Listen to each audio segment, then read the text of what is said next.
100% સમજણમાં હોય છે તો એને કોઈ પણ વ્યક્તિ આ સંસારમાંથી શરીર છોડીને જાય તો દુઃખ થતું નથી. અને નક્કી છે કે વ્યાપક છે, આવતા નથી, જાતા નથી. દુઃખ થવાનું કારણ શું છે?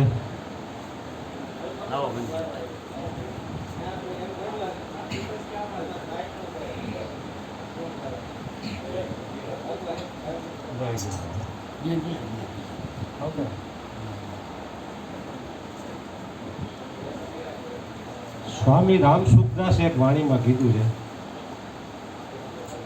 પરમાત્મા પ્રાપ્તિ થવી કઠિન નથી, કઠિન છે ભીતરની આસક્તિઓને છોડવી. કારણ કે પરમાત્મા હરેક જગ્યાએ વ્યાપક છે. પરમાત્માની પ્રાપ્તિ થવી કઠિન નથી, પણ કઠિન છે ભીતરની આસક્તિઓને છોડવી. કોઈ પણ આપણા સગાવાલામાંથી શરીર છોડી દઈએ તો આપણને દુઃખ થવાનું કારણ શું? કે આપણી એના પ્રત્યે આસક્તિ હોય છે.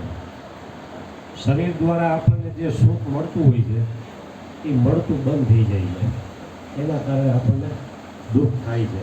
બાકી આત્મા તો જન્મતો નથી, મળતો નથી, વ્યાપક છે. પરમાત્મા આમ જોવો તો હરેક જગ્યાએ વ્યાપક છે. વિશ્વ આખામાં ક્યાંય જગ્યા ખાલી નથી પરમાત્માનો. જેવી રીતે કબીરજીએ કીધું કે પાણી મેં મીન પ્યાસે, સુનત મોહત આવે હાંસી. પાણીની અંદર જે માછલી એને પ્યાસી છે. પરમાત્મા હરેક જગ્યાએ વ્યાપક છે. જેવી રીતે માછલી પાણીમાં હોવા છતાં પ્યાસી છે. હવે આપણે અત્યારે જ્યાં બેઠા છીએ કે આખા બ્રહ્માંડમાં ગમે એ જાઓ, પરમાત્મા તો રજે રજ ને કણે કણમાં વ્યાપક જ છે. પણ પરમાત્માનો અનુભવ ન થવો, એનું સુખ પ્રાપ્ત ન થવું, એનું મુખ્ય કારણ પોતાનું દેહાધ્યાસ. કારણ કે આપણે પોતાને દેહ હું છું એવું માની છીએ, એના કારણે પરમાત્માની અનુભૂતિ થતી નથી. ઉપદેશ ટાણે તો સદગુરુએ તન મન ધનનો ત્યાગ કરાવીને છોડાવી દીધું, પણ છતાંય નક્કી થતું નથી બધાને. આમ જુઓ તો સ્વામી રામસુખદાસે એક માર્મિક વાત કરી છે કે એક માર્મિક વાત છે, જે છૂટી જ રહ્યું છે એને છોડવાનું છે, અને જે સદાયને માટે પ્રાપ્ત છે એને પ્રાપ્ત કરવાનું છે. કોઈ વ્યક્તિ એક જે તારીખ આપીને કહીએ કે આ તારીખ એટલે બચપન છોડ્યું યુવાનીમાં આવ્યું, એ કોઈ કહી ન હોગે. યુવાનીમાંથી હું પ્રૌઢ અવસ્થામાં આવ્યો એમ આપણે કહી ન હોગે. શરીરમાં ધોરો વાળ ક્યારે આવ્યો એ કોઈ ન કહી શકે. આંખોમાં નંબર ક્યારે આવ્યા એ કહી ન શકો. કારણ કે જે છૂટી જ રહ્યું છે એને છોડવાનું, અને જે સદાયને માટે પ્રાપ્ત છે ને એને પ્રાપ્ત કરવાનું. તો આમાં શું કઠિનાઈ પડે? હરિદ્વારમાં ગંગામાં આપણે સ્નાન કરવા જાય તો એક ડૂબકી મારી પછી બીજી ડૂબકી મારી છે ત્યારે પાણીનો પ્રવાહ એવી યોગ્ય છે ને આપણા શરીરના ફેરફાર થઈ ગયો. બીજી ડૂબકી મારી ત્યારે આપણે જુદા હોય છે ને પાણીનો પ્રવાહ જુદો, એટલું બધું ઝડપથી પરિવર્તન થઈ રહ્યું છે. એટલે દેહાદ્યાસ ઓગાળવા માટે જ આ બધા ભજન સત્સંગ, અરુણ બાપુ કહે કે કોઈ પણ તમે સાધન કરો, કોઈ પણ ભજન કરો, પણ તમારો દેહાદ્યાસ ઓછો થાય એવું કરો. ગંગા સતીએ કીધું કે દેહની સુધીમાં જ્યાં લગી રહીશો પાંડવાય, ત્યાં સુધી ત્યાં બધું વાતું છે, બધી ખોટે. કારણ કે દેહાદ્યાસ તો ઉગાડવા માટે જે દેહથી ઉપર ઉઠેલા સંતો મહાપુરુષોનો સંગ કરવો. કારણ કે ઉપદેશ આપે, અર્જુન બાપા એક વાણીમાં કીધું, સંદેશો હરિગુરુ સંત સમજાવે, જીવને અભિમાન નજરૂમાં આવે. સંદેશો હરિગુરુ સંત સમજાવે. હરિગુરુ સંત છે એ આ સંદેશો સતલોકનો છે સમજાવે. પણ જીવને પોતાનું દેહ અભિમાન છે. દેહ અભિમાનના કારણે સદગુરુની વાત જેમ છે સમજવામાં આવતી નથી.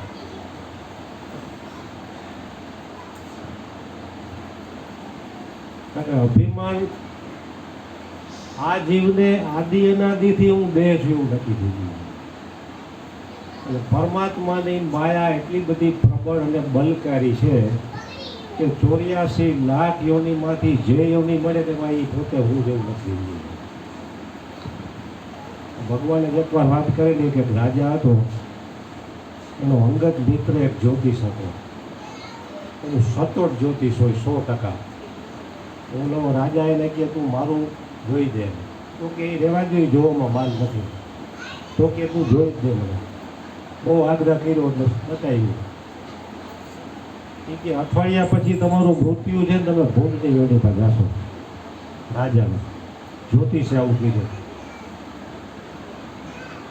અઠવાડિયા પછી એનું મૃત્યુ થઈ ગયું ને રાજાએ અગાઉ એના અંગત મુનિમને કીધેલું કે આયા ભૂંડની યોનીમાં જન્મ થાય ને એ ભેગો તું તલવાર લઈને મારું ભૂંડું કાપી નાખજો, જેથી કરીને મારે ભૂંડની યોનીમાં રહેવું નહીં.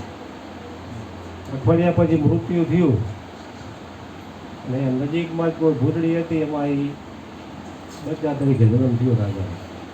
પેલો મંત્રી અહીંયા ગયો તલવાર લઈને મારી નાખવા માટે. હતો એ રાજા તો કે રહેવા દે મને આમાં મજા આવે. કારણ કે ભૂંડની યોની પ્રાપ્ત થઈને તો એમાં એને એ પ્રમાણે અનુકૂળતા આવી જાય. કારણ કે હરેક યોનીમાં માયા એટલી પ્રબળ છે ને કે દેહાદ્યાસ થઈ જ જાય છે. કારણ કે એક દિવસ કે 2-5 દિવસ કે ઉપદેશ લેવાથી આ પતી જાય એવું નથી.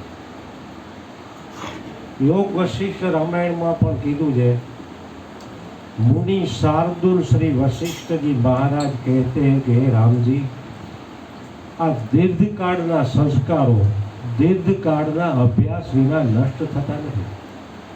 કારણ કે આના માટે ઘણા સમયનો અભ્યાસ હોય છે. ઉપદેશ પહેલાં પણ સત્સંગની જરૂર છે અને ઉપદેશ લેવાઈ ગયા પછી પણ સત્સંગની જરૂર છે. નહીંતર આમાં શું છે કે બધી જગ્યાએ જે છે એની જ વિસ્મૃતિ થઈ જાય છે. જેવી રીતે આંખમાં કણું પીડ્યું હોય તો આપણને ન દેખાય, આપણે બીજાને કેવું પડે, જોતો ભાઈ કાઢી દેતો તો.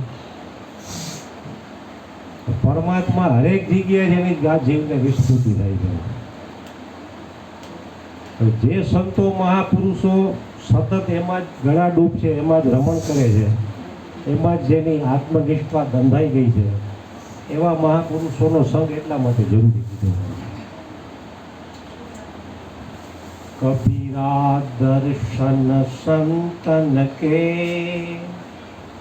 સાહેબ આવે યાદ, લેખે મેં વોહી ઘડી બાકી કે દિન બાદ. કબીરજી કહે છે કબીરા દર્શન સંતન કે સાહેબ આવે યાદ. હગાવાલાના તમને દર્શન થાય તો તમને સાહેબની યાદી નહીં આવે. કારણ કે કબીરના દર્શન સંતન કે, કારણ કે સંતમાં સાહેબ છે ને એ પ્રગટ રૂપે છે, એટલે તમને સાહેબની યાદી આવે છે.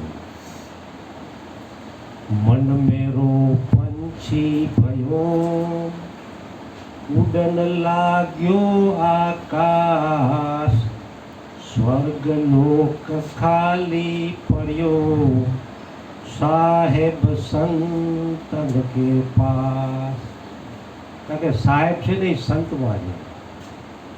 સાહેબ સંતમાં, સંત સાહેબમાં, સંત સાહેબ કછું અંતર નહીં, એમ કીધું કબીરજીએ.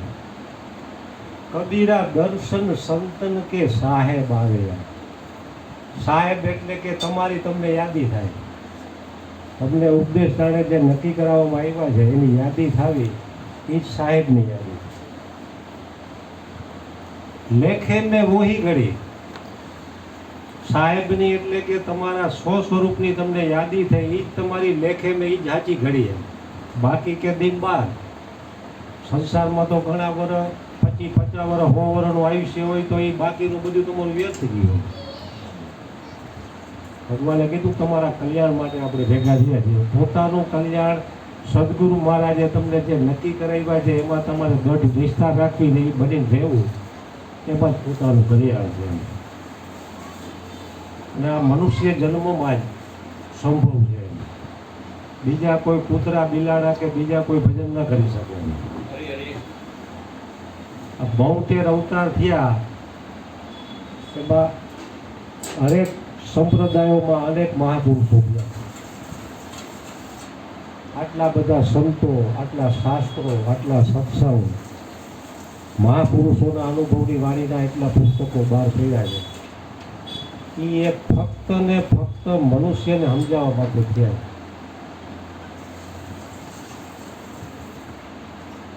ગધેડાને કે કૂતરાને આપણે કહેવું ન પડે તું ગધેડો છે, ગધેડો થા. એ કૂતરાને ન કહેવું પડે કૂતરો થાય. કારણ કે તમે જે કહેવા માંગો છો એ છે. એક માણસને જ કહેવું પડે છે તું માણસ થાય. કારણ કે માણસ જ શું છે કે મનુષ્યતાથી એટલો નીચો ઉતરી ગયો છે. मनुष्य जन्म में तीन गुण विकसित होते हैं. एक है पाशवी अंश, दूसरा है मानवीय अंश और तीसरा है ईश्वरीय अंश. કારણ કે જીવ માત્ર પરમાત્માનું જ અંશ છે, છતાંય નીચે એટલો ઉતરી ગયો. આ ત્રાસવાદ જે કંઈ તોફાન થાય છે, નિર્દોષ માણસોને મારી નાખવા, એ પાશવી અંશ છે. તો પરમાત્મા તો એમાંય છે. પરમાત્મા દયાળુ કેટલો, આપણું ખાધેલું પચાવે તો એ આ લોકો હત્યાઓ કરે એનું પચાવે, એને કોઈ ભેદભાવ નથી. એ તો રાતે હોય ત્યારે એનો શ્વાસ નો બંધ કરી દે, એટલે કે દયાળુ કીધું કે આવડો મારું ભજન કરે તો આનો શ્વાસ હલાવું નથી કરતો, તારો શ્વાસ બંધ કરતો, એવું નથી કરતો. કારણ કે એના જેવો દયાળુ કોઈ છે નહીં.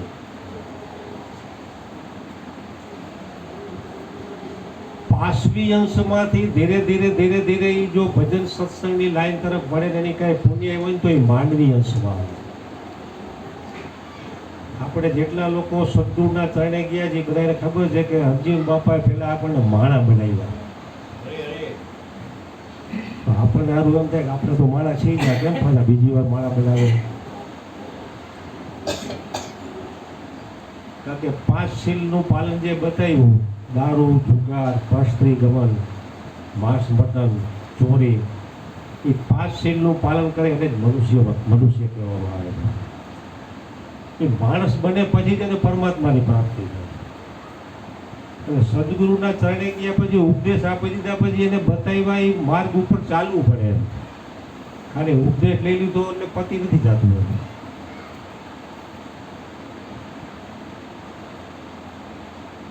કારણ કે ચાલ્યા પછી એને નક્કી થાય છે કે હું જેને ગોતતો તો હું પોતે છું. સદગુરુ સિવાય કોઈએ ન કીધું કે તું જેને ગોતશી તું પોતે છું. પણ એ નક્કી કરવા માટે જ ભજન, સત્સંગ, ધ્યાન, અભ્યાસ આ બધું જરૂરી છે. કારણ કે ખોટી વસ્તુ એટલી બધી દઢ થઈ ગઈ છે. અર્જુન બાપાએ કહેતા હું ભાઈ તમને વિજયનગરમાં તો ચોથી શેરીમાં ભૂત થાય છે, ચૂડેલ થાય છે, એ તરત જ નક્કી થઈ જાય. આપણે 2 શેરી ફરીને હાલશું. હવે જોયું નથી, ખાલી વાત સાંભળી છે તોય આપણે ફરી હાલી.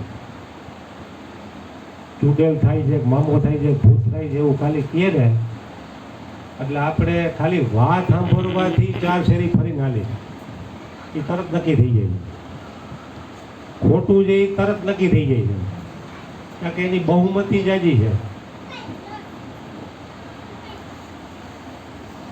24 કલાકમાંથી 2 કલાક કોઈ પુણ્યશાળી આત્મા એને સંતો મહાપુરુષોનો સત્સંગ પ્રાપ્ત થાય છે. સત્સંગ તમારા પુરુષાર્થથી મળતો નથી, કેવળ ભગવત કૃપાથી મળે છે. બાકી 22 કલાક તમે શરીર છો અને સંસાર સત્ય છે એવું નક્કી કરાવવા વાળાનો જ સંગ આપણને વિશેષ છે. એટલે એનું બળ વધી જાય. ગુરુજી ભલે ને ગમે એવી રાયડું નાખીને તમને કે તમે તમારું કલ્યાણ કરો, તમે હાથમાં જો 2 કલાક 4 કલાક પછી તો એનો સંગ વધી જાય છે આપણે. કારણ કે જેનો સંગ વધે એનું બળ વધે. સત્સંગથી બીજો કોઈ ફાયદો ન થાય તો કાંઈ નહીં. આજ હગાવાલાની વાતોમાં રહેશું આપણે. મેં ઘણી વાર અનુભવ કર્યા, લગ્ન પ્રસંગમાં જાય ત્યારે આપણે કાંઈ કામ કરતા નથી. અપ ટુ ડેટ કપડાં પહેરીને જમવા જાય, ડીશું આપેલી હોય, 56 ભોગ હોય, છતાંય થાકી જાય છે. કારણ કે લગ્નમાં વિશેષ પ્રકારે વિષયોનો સંગ થાય છે. એક તો 56 પ્રકારના ભોગ એટલે રસ વિષય લીધો. બ્યુટી પાર્લરમાં તૈયાર થઈને આવ્યા હોય એટલે રૂપ વિષય. અગાવાલા જે ક્યારેક મેળાઓ એની યારે વાતું શબ્દ વિષય. અવાજ આવતો હોય જોત જોતી બોલો એટલે શક્તિ તમારી નષ્ટ થાય. કાંઈ કામ ન કર્યું હોય તો થાક લાગે. ઘણી વખત હું લગ્નમાં ગયો ને હાડાનું દે આવું ને તેમ હવે સત્સંગમાં નહીં જાઉં ભૂલી જાય. કારણ કે વિશેષ પ્રકારે વિષયોનો સંગ થાય ને એટલે થાક લાગે છે. કારણ કે વિષયોમાં સુખ છે જ નહીં છે. આ તો આપણે માની લીધેલું છે. संसार का ऐसा कोई सुख भोग नहीं जिसके पीछे दुख भय और रोग न हो. જો એમાં સુખ હોય તો અગાઉના પ્રાચીન સમયમાં મોટા મોટા રાજા મહારાજાઓ પોતાના રાજપાટનો ત્યાગ કરીને ગુરુના ચરણે ગયા. તો એમાં સુખ હોય તો એ ન જવા જોઈએ ને. આપણી પાસે તો એના પ્રમાણમાં કાંઈ નથી. મોટા મોટા ચક્રવર્તી સમ્રાટો રાજપાટ છોડી અને સદગુરુના ચરણે ગયા. કારણ કે એને તમામ પ્રકારના ભોગવી લીધા પછી તો એને એમાં સુખ ન થયું, તૃપ્તિ ન થઈ, અતૃપ્ત જ રહ્યા. ત્યારે એ મહાપુરુષોના ચરણે ગયા છે. સંતુષ્ટમ સતતમ યોગી યત આત્મન દઢ નિશ્ચયા. યોગી છે ને એ સતત સંતુષ્ટ છે. કોઈ પણ પ્રકારના ભોગ વિના યોગી સતત સંતુષ્ટ હોય. અને ભોગી તમામ પ્રકારના ભોગો હોવા છતાં દુઃખી. તમામ પ્રકારના ભોગ વિભોગ હોય ને છતાંય ઘણા લોકોને રાત્રે ઊંઘની ગોળી લે ત્યારે નીંદર આવે. કારણ કે એના સંકલ્પ વિકલ્પ વધી ગયા હોય છે. કારણ કે એમાં સુખ છે નહીં. કારણ કે સંકલ્પ વિકલ્પ બહુ જાજા વધી જાય, ડિપ્રેશનમાં આવી જાય એટલે આત્મા જ આત્માનો શત્રુ બની જાય. જેટલા સંકલ્પ વિકલ્પ વધુ એટલા તમારા જીવન શક્તિનો આરાસ થાય છે. જીવન શક્તિ તમારી નષ્ટ થાય છે. કારણ કે ભગાવાલાની વાતમાં રહીને એટલે બે જ બાબત બને, કાં રાગ થાય ને કાં દ્વેષ થાય. કોઈ પણ હગાવાલા આપણે ભેગા થયા એટલે કોઈની નબળી વાત કરે આપણે સાંભળવી તો પડે જ ગયા હોય એટલે દ્વેષ થાય આપણને, તારું આવું થયું. અને સારી વાત કરે ને તો રાગ થાય. આ બે જ પા થાય. અને રાગ દ્વેષ છે ને એ ચિત્તને મલિન કરવા વાળી મોટી અવદશા. ચિત્ત તમારું મલિન થાય. સત્સંગથી રાગે નહીં થાય ને દ્વેષય નહીં થાય. અહીંયા કોઈ હગાવાલાની વાત કરો તો આપણે ભેગા થયા નથી. રાગે નહીં થાય, દ્વેષય નહીં થાય. અને હૃદયમાં છે ને પરમાત્માનો રસ પ્રગટ થાય છે. સત્સંગમાં નજર સામે કોઈ ફાયદો દેખાતો નથી.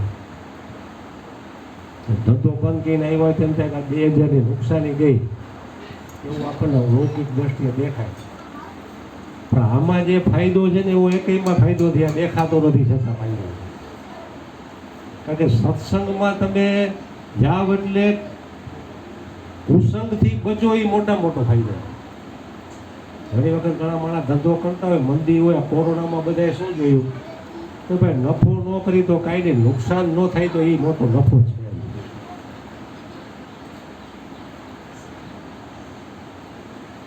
એટલે સદગુરુ સંતોનો સંગ એ જ સુખદાયી છે. અને એમાં જ આ જીવનું કલ્યાણ છુપાયેલું છે. એ સિવાય બીજે ગમે ત્યાં જાઓ હાથમાં કાંઈ નહીં. અમુક બાપુ ઘણી વાર કહે ને કે આ પેલા ધુવાણા હોય એમાં આપણે આમ કરી તો હાથમાં કાંઈ આવે નહીં. છતાંય આપણને શું છે કે એનો સંગ વિશેષ છે અને સત્સંગનો અભ્યાસ ઓછો હોવાના કારણે આપણે એના તરફ આકર્ષણ વિશેષ છે. એટલે સદગુરુ મહારાજને પ્રાર્થના કરી આપણે બધા ભેગા થઈને કે તમે જે અમને નક્કી કરાવ્યા છે એમાં અમારી દઢતા થાય અને હરિગુરુ સંતો પ્રત્યે અમારો આવો લાવો દઢ ભાવની એ સદગુરુ મહારાજના પ્રાર્થના. સદગુરુ મહારાજ ગોવિંદ બાપાએ એક જ વાત સત્ય કરી કે ભક્તિ સાચો નફો વેપારનો. ભલે ગમે એટલું કરો પણ કે ભક્તિ સાચો નફો વેપારનો. એ ભક્તો ગાંઠો બાંધીને જાઓ. આવ્યા છો તો ગાંઠો બાંધીને જાઓ.